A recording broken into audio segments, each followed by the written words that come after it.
Chop it down.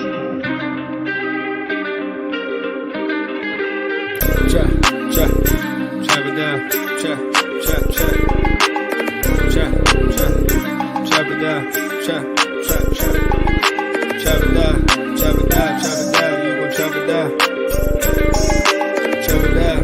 it down.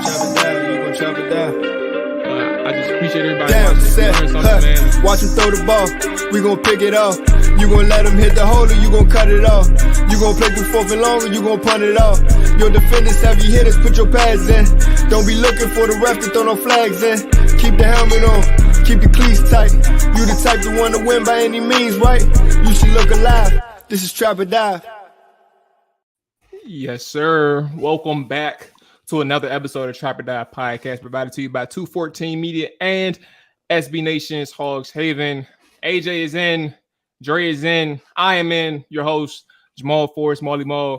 And then we have ESPN NFL draft analyst checking in as well, and insider Matt Miller. I was talking to you, Matt, right before we clocked in. I don't even think you understood what you got into. Just talking in passing and giving your honest opinion, your objective opinion, just about the quarterback situation in Washington. You don't even know what you stepped into. But first and foremost, before you even dive into that, man, how are you feeling today? How are things going with you post draft weekend? I guess. Yeah, man, things are good. Yeah, I mean, we're 9 days out from the draft. I'm still.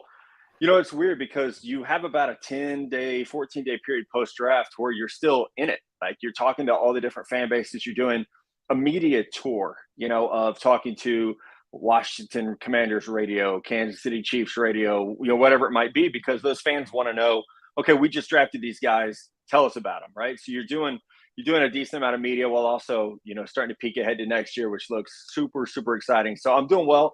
I appreciate you guys having me on. Like you said, I woke up to a lot of tweets today that I didn't know. Thankfully, I'm sure I didn't even see the bad ones, which I'm thankful for. Never ever search your name on Twitter. If you do, like me, I have the most common name in the world. So it's like, even if you search my name on Twitter, you're gonna get a million other people. So thanfully, I'm sure I didn't get the worst of it. Yeah. But Matt, be honest. This isn't the first time you've angered a fan base, is it? No. I've angered players. I've angered fan bases. It's not even my first time angering the Washington fan base. I mean, way back in the day, I was one of the people that thought Kirk Cousins was better than RG3 and was like the future. And at the time, I'm glad you got some Washington fans hated me. Yeah. Oh, yeah. I've been down this road. Yeah. You can't be in this job for 13 years and not have pissed off every fan base at one time or another. So you don't try to do it, but when it happens, it's like, okay, here we go again. Absolutely. Like, I think, and the thing is, just to kind of when you mentioned the Kirk Cousins and RG3 thing, I think like over a decade now, Matt, that in Washington, when you think about the quarterback situation, and even if you go beyond past 2012 and just that one thing, it's always more than one quarterback in Washington because they never found that one person. And when you think about the situation here in 2023, it's even something like they're finding, or even just the fan base in general, like you're finding that one person to kind of put all your chips in from a fan base standpoint, and you don't know what the truth is, but you don't want the truth to be bad, and you don't want the truth to like be scary, and that's kind of the thing that gets a lot of people. And before we even just dive into what you said recently, and shout out to my man Linnell, because I believe that's where the conversation came from. Yes, Linnell Willingham, shout out to him. I want to get your thoughts generally on last year's draft process for you, Matt, and your thoughts on what Sam Howell was coming out of North Carolina, his biggest strength, his biggest weakness, and then we can kind of tap in from there. Yeah, so I actually went back today because I was curious, and I know, like, so we'll get to the interview that I did with Linnell, but when asked about Sam Howell or any player, when I'm asked about any player who was drafted previously, I'm a draft analyst. So I always go back to, here's how I evaluated that player coming out of college. And especially for a guy who's thrown 19 passes in the NFL, I feel like the college evaluation is probably it's a bigger picture than evaluating a guy off his NFL tape right now, because there's just not enough of it to say he is or isn't this. So the Sam Howell evaluation pre-draft, I went back and read my preseason scouting report on him, and then I read my postseason scouting report on him. And they are similar but different. And if you all remember, headed into that 2021 college football season, Howell and Spencer Rattler were billed as QB1. These guys are going to be first-round picks. They're going to be future NFL starters. And so my preseason scouting report on Howell it's a lot of that of, hey, scouts think this dude could be QB1. Here are the strengths. He's got this compact, stocky build. He's got a live arm. He's an upper body thrower who can generate a lot of torque that way. He's got plus mobility. And really, at UNC the year before, he was a point guard. They had Diami Brown and Daz Newsome. They had two great running backs in Javonte Williams and Michael Carter. So he was a point guard, which isn't a bad thing, right? He was a distributor. Fast forward, 2021 season starts, and it falls off. He throws, I think, 3 picks week 1. And you go from being somebody that was talked about as a first-round pick to being a fifth-round pick. Now, I had him graded as my number 71 overall player, which for me is like, okay, that's third round, and it's you're likely a backup, but your ceiling is this. Your ceiling is you could be a spot starter, maybe even outplay that. Your floor is you're a backup, right? So that was my evaluation on him. My preseason comp was Baker Mayfield. I eventually changed that because I thought at the time, let's all remember this is before Baker has like the bad year in Cleveland when he was hurt and everything. At the time, I thought Baker had a little more twitch athletically, especially when he was at Oklahoma. We saw him evading guys in space a little bit more. I know folks are going to look at rushing stats and say like, oh, well, Sam rushed for this many yards in North Carolina. It was based more on the athleticism. And then I revised my player comp for him pre-draft and said Colt McCoy. And it's funny, I remember changing my comp from Baker to Colt McCoy after Mac Brown actually said that he thought Sam was a lot like Colt from a mental standpoint, from an accuracy standpoint. They're very similarly built as well. I mean, 6'1", 216 versus 6'1", 218. And I think what has happened over the last 24 hours is people think that's an insult. Colt McCoy was one of the greatest college quarterbacks of that time. Had he not got hurt against Alabama, probably would have won a national championship at Texas. I mean, he was a fantastic player. So people are looking at as a slight when to me it's, man, Colt was a stud coming out of college who was actually drafted higher than Sam Howell was. He just never was the same after Alabama wrecked that shoulder. And so, but man, I just had a quick question. Well, the Colt McCoy thing, I think, stirred a lot of fans up because I think you mentioned the arm strength, and I think a lot of fans see the arm strength with Sam Howell. I mean, it pops. I mean, I think even at the combine, they say he had one of the fastest mile per hour throws. Arm strength. So when you look at Colt McCoy, obviously he played in Washington, and we've seen him here, and we used to call him Noodle Arm. So that was where a lot by of the fans time he got there, and sorry, I didn't mean to cut you off. I apologize. No, go ahead. And I tried to clarify that today. I was like, whoa, it wasn't an arm strength comparison of Colt McCoy, but people latched onto that. And, I had several conversations with people who cover, Washington media. They were like, hey, people are taking this out of context. I don't know. I don't think the people at 980 did anything wrong. They didn't say Matt Miller said Sam Howell has Colt McCoy arm strength.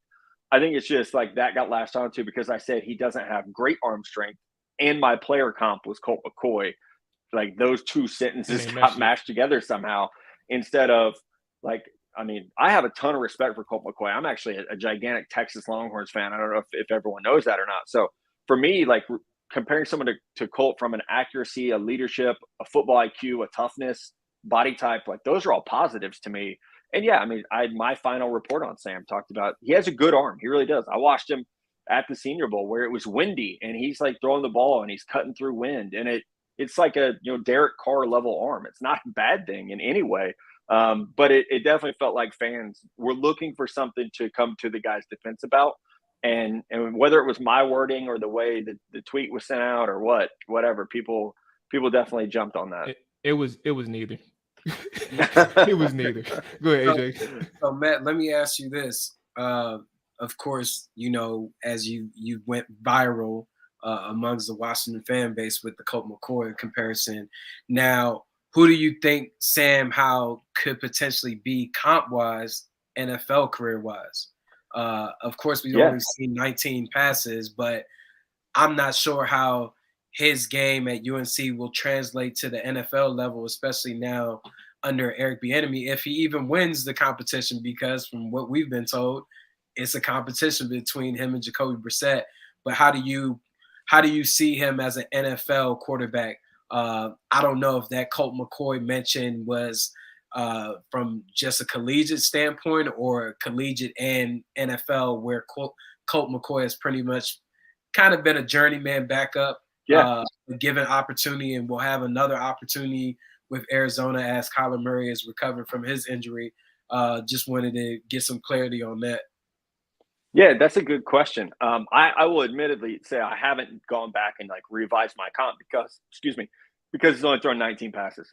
Yeah. So it's hard, right, to be like, okay, well, now that I think your ceiling has changed because of XYZ. I do like the Eric Bieniemy hire. I do like the weapons that they have. I love that you mentioned Jacoby Brissett because I've heard the same, that like, hey, this is truly a competition. And Jacoby played really well in Cleveland last year. I feel like people have stepped over that fact because it was kind of a lost year for the Browns. But I would say I still think the ceiling is someone like a Jimmy Garoppolo type quarterback, who can be a good starter. If he's got a good team around him, can win a lot of ball games. But there might be times where you're limited. And that's okay because there are very few quarterbacks who are at that elite level that you're not limited. It's the Patrick Mahomes, it's Josh Allen, it's Joe Burrow. I think we're starting to see Jalen Hurts get into that area a little bit where that player has so much talent that they are able to supersede scheme or supersede talent around them. So whether it's a Garoppolo or, a comparison that might work well for fans there, maybe it's a Kirk Cousins type career where, you're a really good player. You're going to play a long time. You're going to make a ton of money. You might not ever be elite. You might not win a Super Bowl, but you're going to be a really good starter for a long time. I think his ceiling's closer to that. Whereas the floor is probably closer to Baker Mayfield, where you're going to get an opportunity to start. If it doesn't work out, your toughness and your moxie and kind of that gamer type play style is going to keep you around the NFL, where you're going to get a couple chances to be a starter.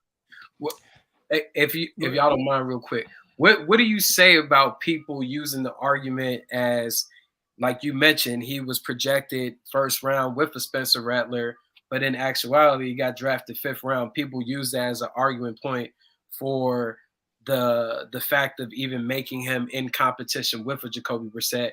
Even Ron Rivera has done that, where he's kind of stated, we had this grade on him, but okay, you had that grade on him, but you waited until the 5th round to take him. So did you really have that grade on him? Like, how do you feel? Because I mean, you called him your 71st player on your board, which is a 3rd round pick, but ultimately, what do you view that to be? Do you view it as, I guess I could say, bullshit, or? I won't go that far, but to me, like what your grade was your freshman year in college doesn't matter, or your sophomore year, because everything is fluid. Like scouting is a fluid process. And even if I had I think I did have a preseason 1st round grade, it doesn't matter because you've got 13 more football games to evaluate and a lot can change, So I think it's kind of, it's kind of comical to say, well, at one point this guy was called a 1st round pick, because NFL teams don't put grades on players that early. Like they just don't do it. Your board is not finalized until about 10 days before the NFL draft. So, I mean, if Coach Ron is reading our mock drafts and saying, hey, Matt Miller had a 1st round grade in this guy preseason, I appreciate it. Thank you for subscribing to ESPN. We're going to hear it now. Right. So I don't think that teams have grades on players that early to be able to say, we had a 1st round grade on Sam Howell over the summer. I don't know. I just don't believe that part of it. And I would say the guy I saw his last year of college was so different from the year before, because there were a lot of throws where the year before, I felt like his receivers bailed him out quite a bit of he's not throwing on time, or he's falling off of throws and it's affecting the accuracy. So many throws were going high that last year, to whereas, Diami Brown, Daz Newsome are kind of saving your tail a little bit. The next year that wasn't there. So it is a little bit of a case of he lost his supporting staff. That's going to hurt any quarterback. But it was also, I feel like that supporting staff, in a lot of ways, they were grabbing passes that made his numbers look better than they were. And when you do like a cursory tape study, it would be like me saying right now that Bo Nix is a 1st round quarterback. It's like, okay, I've watched him play some football and I'm familiar with his traits and his abilities, but I haven't studied him yet because he hasn't been draft eligible. So when you really start studying a guy and you go through every throw and you're taking serious notes and you're talking to coaches and scouts, like your opinion on that player can change dramatically. And it honestly, in my opinion, it should. Once you have more information, it's okay to change your opinion. It would be foolish not to. And so I think with Howell, it was some of that too. Of like when you're watching the other guys, you're like, hey, this little quarterback can spin it, and he's tough as hell, and he's a runner. You liked all those things, but then you start watching more, and you're like, man, like I can remember being at the Senior Bowl and firing off a tweet, liking his arm strength, and then the person sitting next to me, and I won't out them, they know more about quarterbacks than I ever will, and they were like, that North Carolina kid is all arm, and you're like, yeah, you gotta say the name, man. I can't do it. But it's like, so even little instances like that, we're always learning about the players, So it's just part of the process. Yeah, I think what you said, Matt, is really interesting, and from the sense of what happened the year before he was draft eligible or when he came out in 2022. The conversation in Washington, in the circles in Washington, that kind of like provides an argument for Sam. To be clear, like we had a conversation, it probably went around 30 to 40 minutes yesterday on our podcast, just alluding to the fact that given Washington's circumstance, we're perfectly fine with Sam Howell being QB1 this year. Like it is what it is. Like Ron is essentially in his last leg. The new ownership is coming in. Odds are, given Ron's track record here in Washington, things are going to change. But if you look at the process to how they got to Howell versus like them actually like showing the actions and the steps, like it doesn't add up. It doesn't make a lot of sense for us. So when you look at the arguments that were made about his college years, his last 2 college years, and you mentioned there was an argument that the receivers actually helped him more than he was the one actually delivering good passes or being the initiator in a sense and things like that.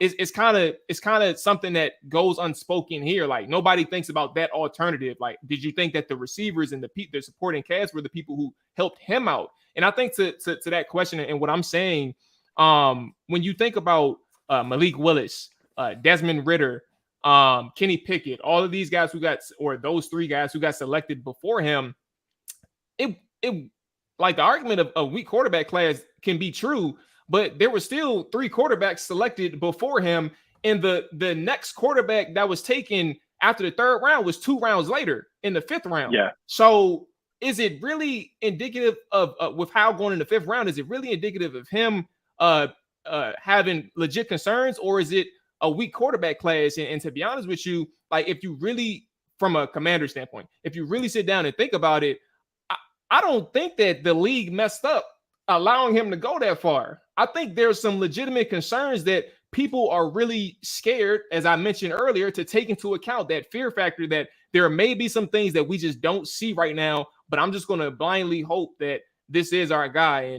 And again, I want Howell to work, and we're okay with him in QB1 in 2023, but I'm not going to sit here and fool myself and think that things are like the league done messed up. Like, I don't believe it. Yeah, I would say I agree with you. I think we're seeing something in the NFL right now where you're either a 1st-round pick at quarterback or you're like a day 3 pick at quarterback. And this year was a little different because Will Levis, I will say a lot of teams are trying to trade back into the 1st to get Will and couldn't. So let's like put him off to the side for a little bit. But we even saw this year, with so many quarterbacks going in the 4th round, so many in the 5th round. But I think with the 2022 draft, I mean, teams did not like that draft, and people are going to point to mock drafts. And I'll say right now, player rankings did not have those guys rated that highly. We thought teams were going to overdraft the quarterbacks. And I can remember being on NFL Live saying that I don't think any of these quarterbacks are as good as where they're getting drafted because teams are going to overreach for quarterbacks. It just didn't happen. So I always love it when after the fact, you'll get like Bill Polian and be like, we had a 2nd round grade on Tom Brady.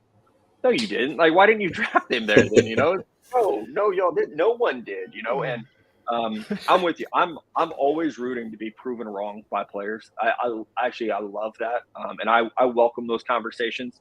I think it's fantastic when a player says, I'm going to prove you all wrong. And I do. I genuinely hope that happens for Howell. Lord knows Washington fans deserve a franchise quarterback.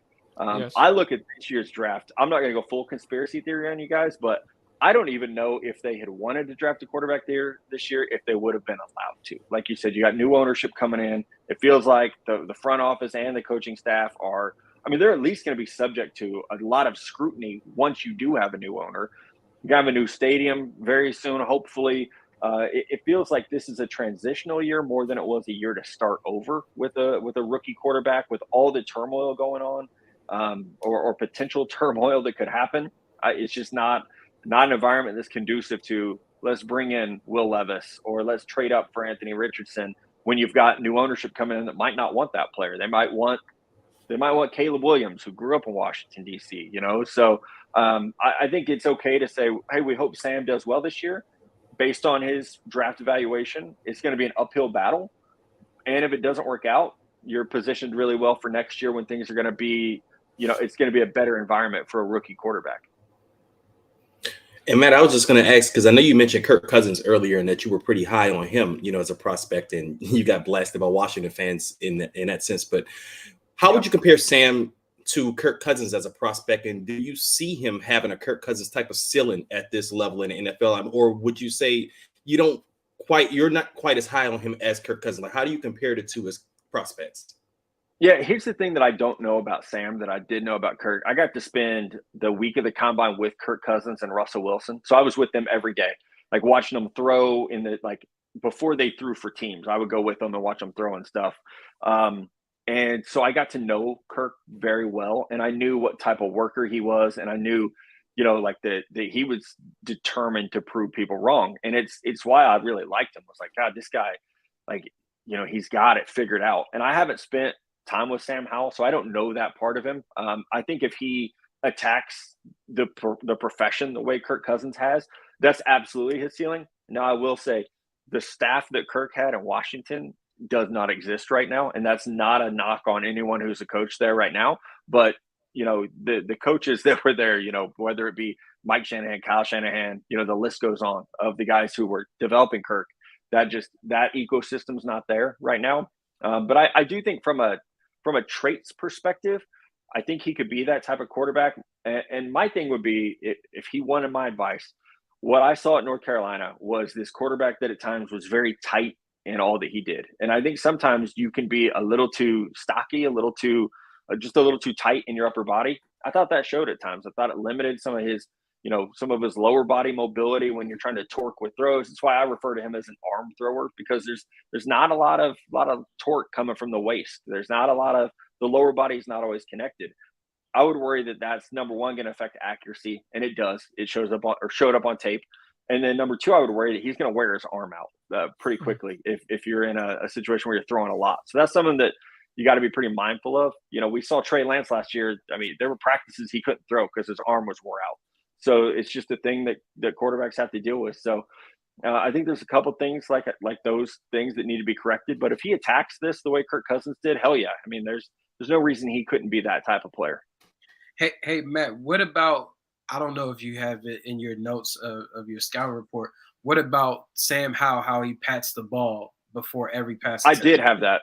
I had that, yeah. And I had that he pats and that he's got like this long, I'm doing it on the podcast, people can see I'm not a quarterback, but he's got this longer motion. So yeah, that actually did show up.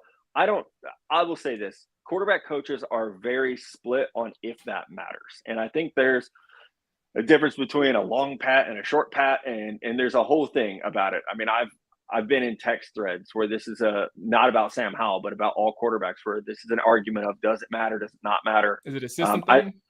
I don't know if it's a system thing as much as it's like almost like a safety net, a little bit, like a comfort thing.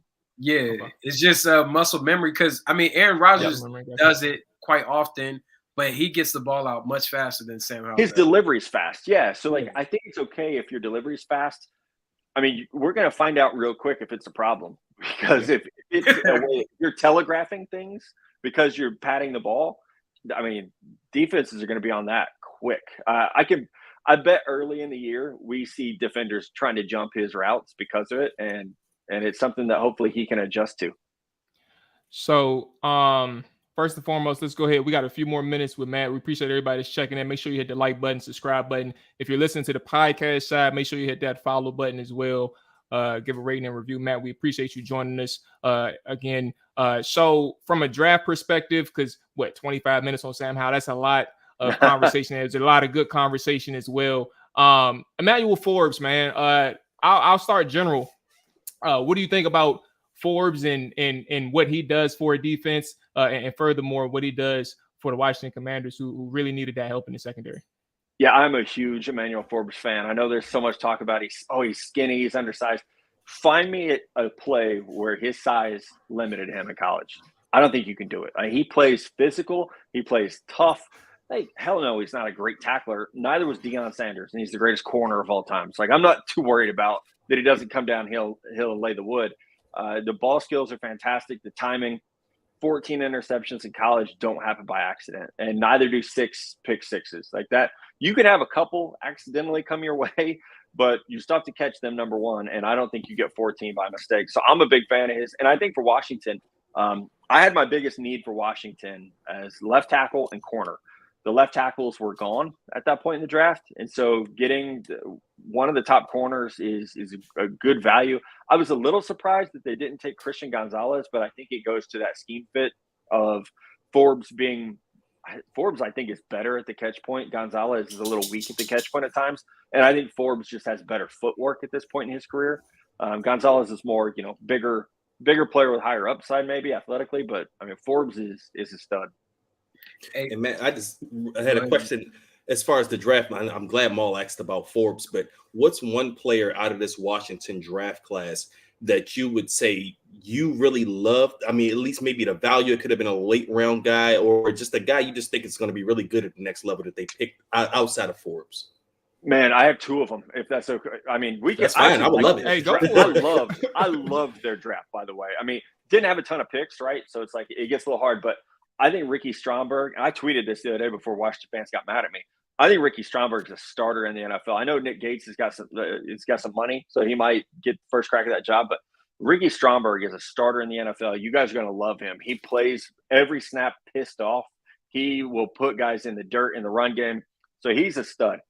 The other one's KJ Henry. And I know, you guys understand the contract situation for Montez Sweat and Chase Young.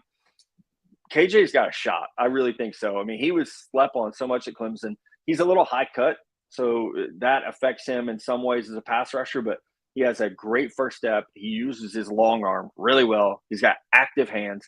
There were times I was trying to watch Miles Murphy and Brian Brzee, and I couldn't stop watching KJ Henry. So I think he's got a really good shot to be a starter. As a 5th-round pick, I think he's got a great shot to work into that lineup. And we might be sitting here in a year talking about, Chase Young's gone, but here comes KJ Henry, who, if you can get a starting defensive end at 5th-round draft pick money, you're ahead. You're winning the game if you can figure that out. Let me ask you a follow-up on Henry right quick, and AJ, you got it. Generally speaking, Stuntman. I call him Stuntman, Matt, by the way. There we go. Yeah, so he moves really well off the twist games and things like that. And my thing was my biggest thing for him, Matt, and so I guess it's a double question. The first one is, do you think that he'll be in the heavy rotation in year one, or is this something that's going to build up? That's the first thing. And then secondly, my thing when I watched him was sometimes he had issues with his play strength, his functional strength against the tackles and things like that, and even the interior with the guards and stuff like that. So when he was lined up, now I don't think Washington's going to be having him as a 3-tech or maybe even a 4-tech or things like that, where he's going to have to take on some of these double teams or something like that, or consistently take on a tackle. However, sometimes when he gets engaged like that, he's getting cleared out, and it's not it happens, it is what it is. But that's kind of the thing that stood out to me the most is at what point, is he going to have that time to develop his play strength and things like that to become a more dominant, like a Montez Sweat who can hold the point, or even Chase Young who's good in the run game as well? What do you think about one, his contribution year one, but then secondly, do you think he'll be able to withstand the offensive tackles and interior alignment and things like that? Yeah, I would say year one. I won't be shocked if he's the 3rd defensive end by the end of year one. I just think he's that talented as a pass rusher, and he's got that much upside to be coached to get better. I think you can even look at someone like Montez Sweat of how much stronger he's gotten in the NFL. Coming out of Mississippi State, he was this guy who was like, gosh, he's got to get stronger. He's just twitchy and raw, but he's got to get stronger. So I think with KJ, I always try to remind people, these guys go from being college football players, being professional football players. And that means a lot. Like, this is your job now.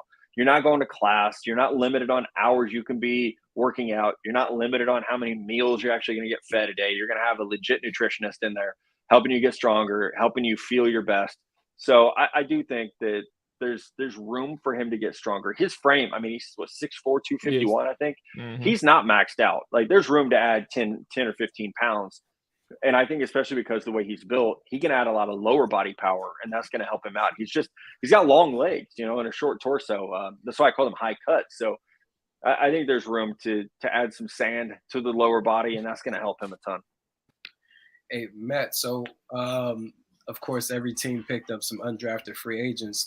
One of those guys that Washington picked up is kick returner wide receiver Casimir Allen from UCLA.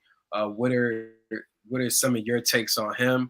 And then my other question would be, just having foresight looking into the 2024 draft, because I don't have an ESPN Plus insider account.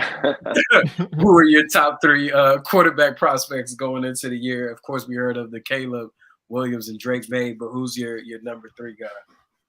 Yeah, so on Casimir Allen, I'll be completely honest. I didn't have a ton of notes on him outside of like height, weight, speed, and then I had return plus.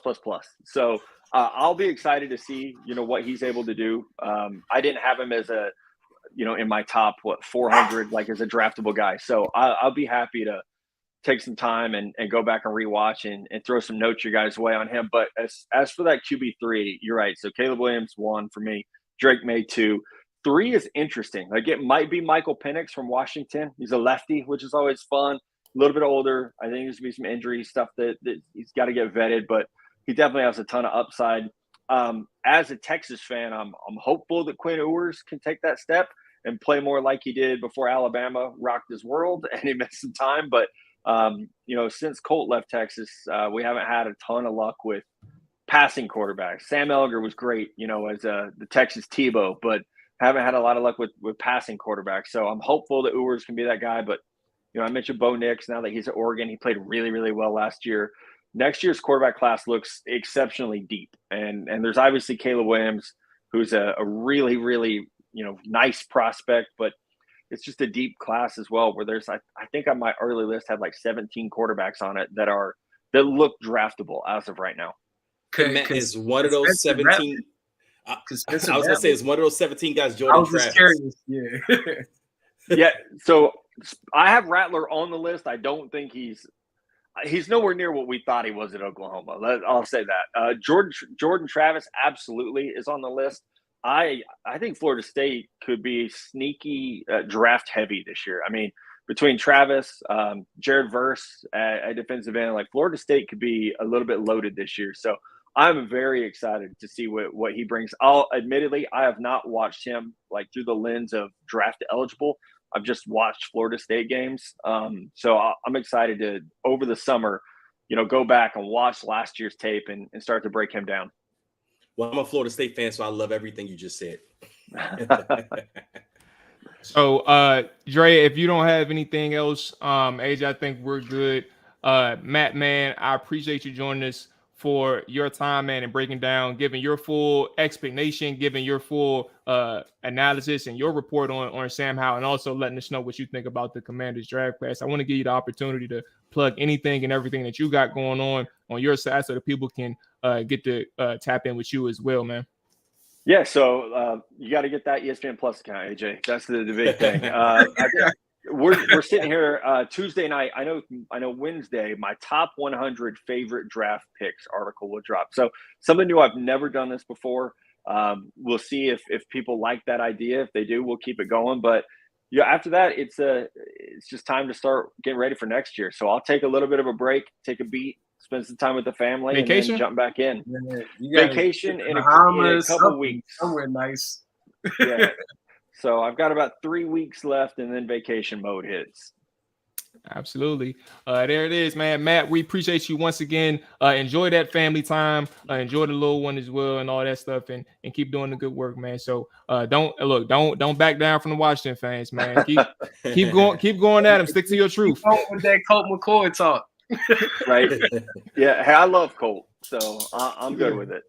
Absolutely, Appreciate boss, you, man. man. Yes, sir. Thanks, You take guys. care. Appreciate All right, you, man. now.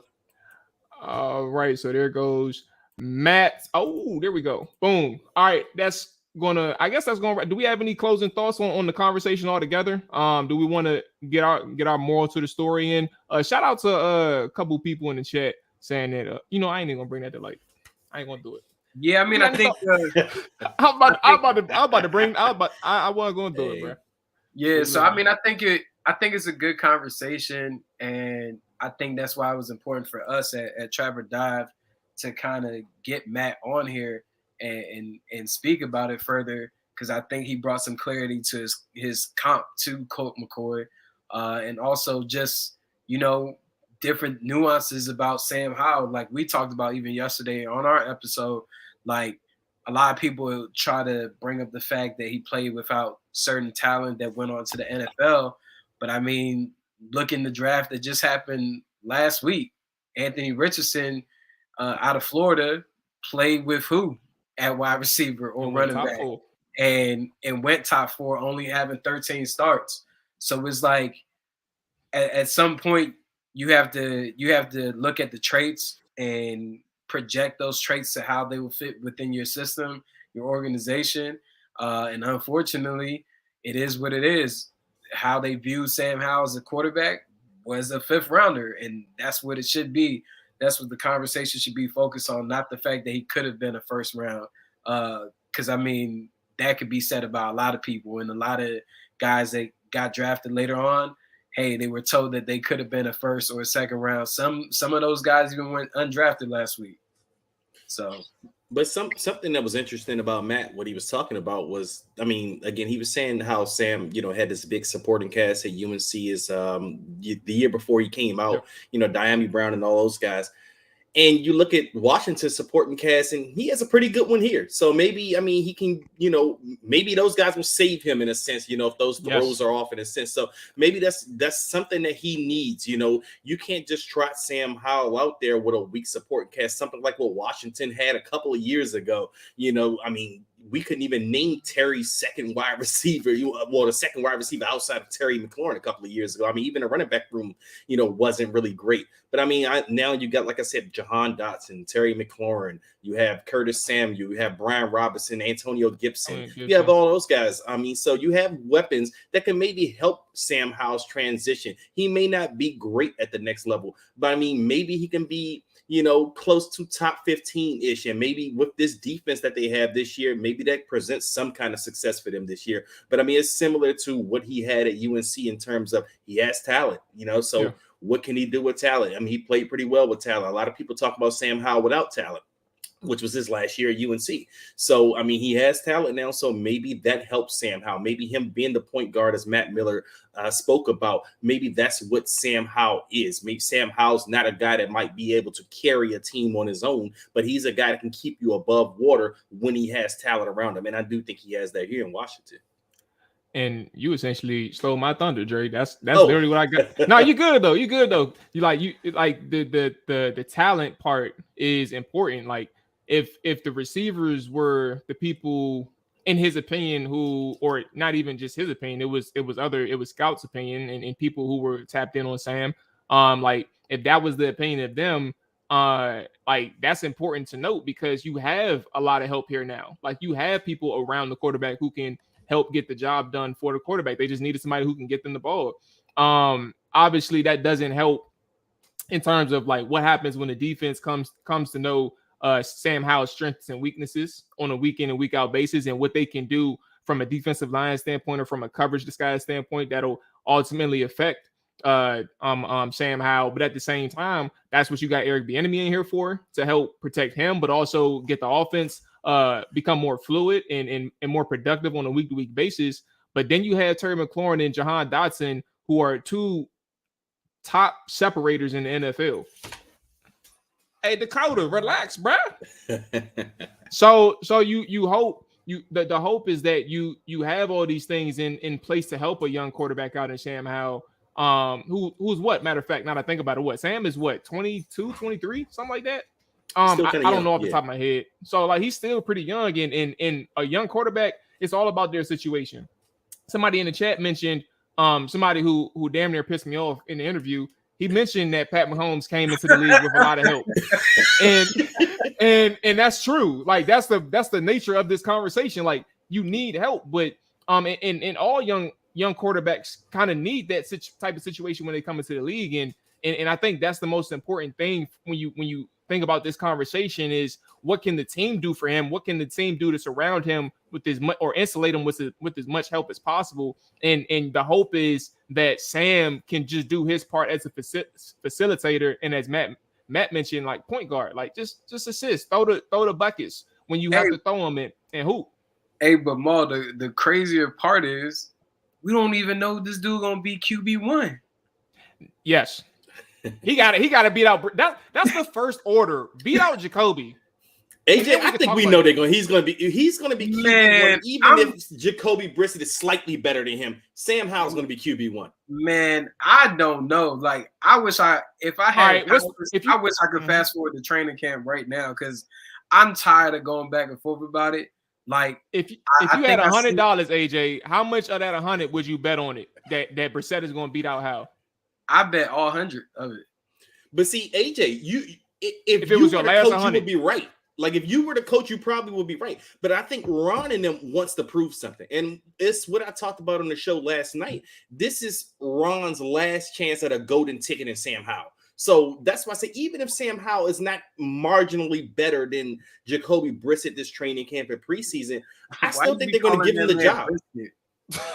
Hey, look, I think that's just how I was letting it slide. I think that just how they talk, bro. Hey, did I say brisket? I must be hungry, dog. I ain't ate dinner yet. Hey, put some barbecue on, you know what I'm saying? We barbecue and brisket.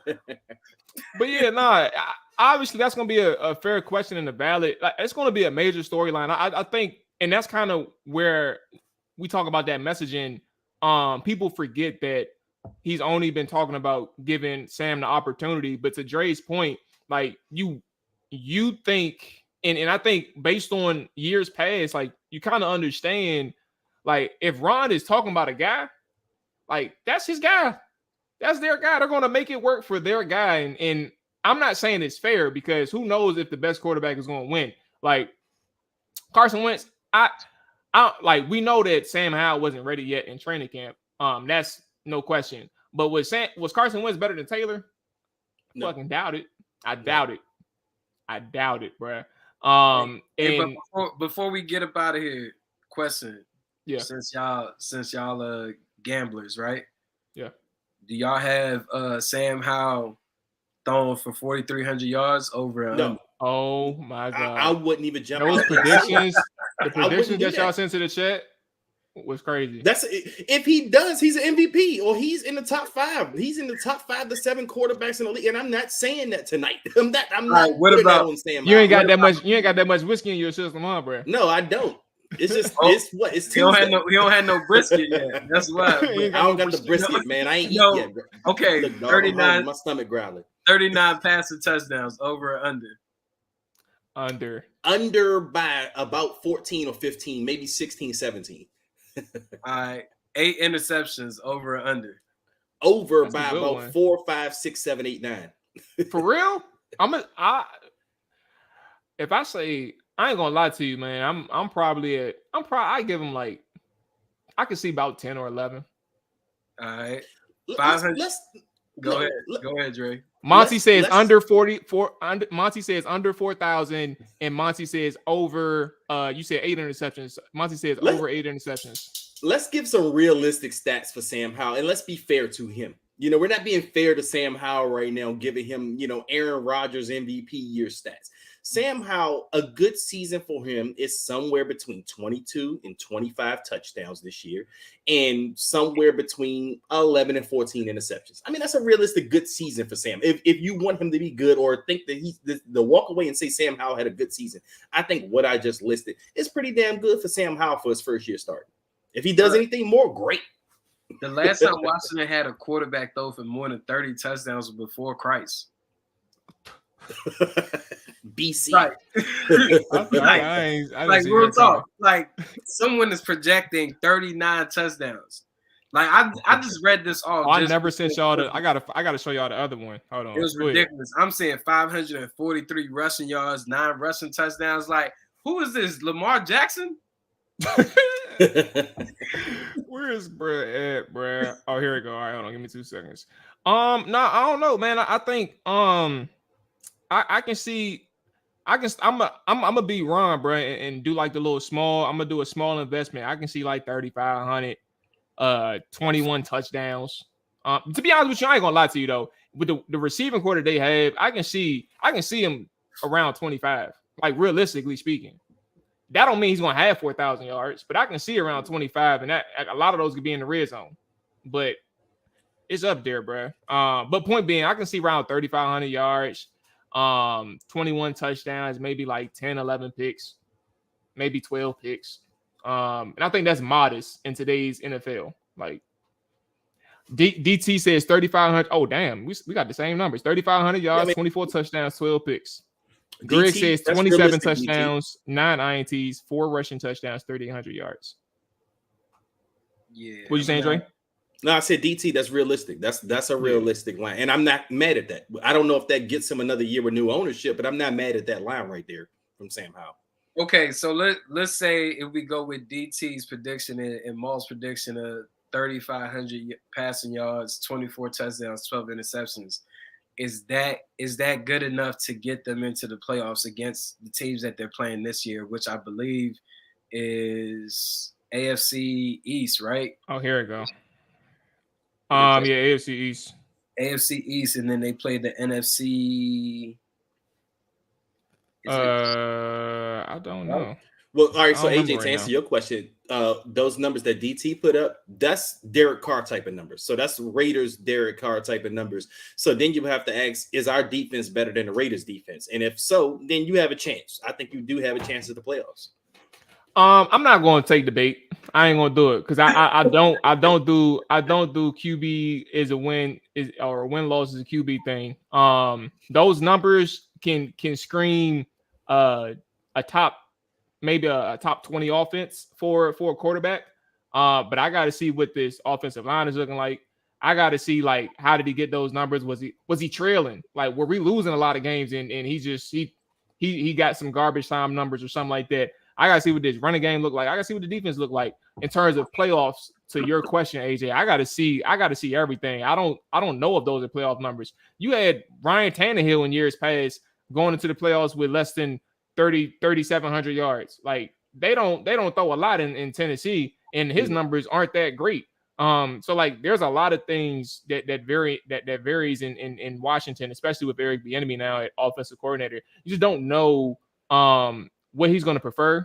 You don't know what he favors. You don't know what his tendencies are. We don't know that. And if Sam Howell, think about it. In theory, I'm not saying this is going to happen. So please do not overreact. In theory, Sam can have these numbers and Washington goes 12-5. No, it just depends on. I agree with you.